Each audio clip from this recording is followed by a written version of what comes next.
আসসালামু আলাইকুম, welcome back to my channel.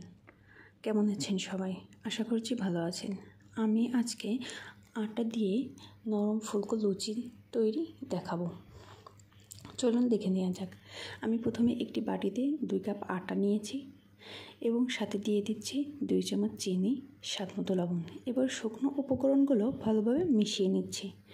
এবার এই আটাতে 2 টেবিল চামচ তেল দিয়ে আবার মাখিয়ে নেব। তারপর অল্প অল্প পানি দিয়ে মাখাতে থাকব। আমি এখানে হালকা গরম বা কুসুম গরম পানি দিয়ে ডোটা তৈরি করব। ডোটা তৈরি করার জন্য আটাটি ভালোভাবে মেখে নিতে হবে। ডোটি তৈরি করা হয়ে গেলে এবার আমি এটাকে রেস্টে রেখে দেবো 20 মিনিট।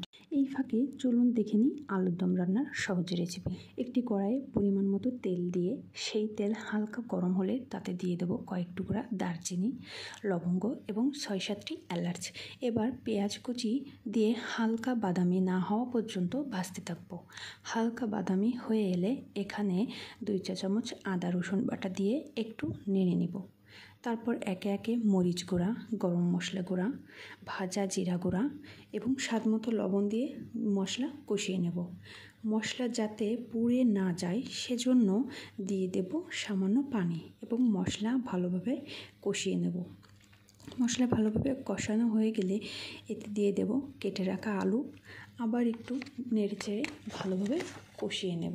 পরিমাণ মতো পানি দিয়ে জাল করব 20 থেকে 25 মিনিট। আলুগুলো সেদ্ধ হয়ে এলে এবং ঝোলটা কমে গেলেই রেডি হয়ে যাবে আমাদের আলুর দম। মেখে রাখা ডোটা থেকে কয়েকটা লুচি বেলে নেব এবং তেলে ভাজবো। হয়ে গেল রেডি লুচি আলুর দম। খুব সহজেই কিভাবে আটা দিয়ে ফুলকো লুচি করা যায় সেটা দেখিয়েছি। যদি ভালো লাগে অবশ্যই লাইক, কমেন্ট এবং শেয়ার করতে ভুলবেন না। বাই।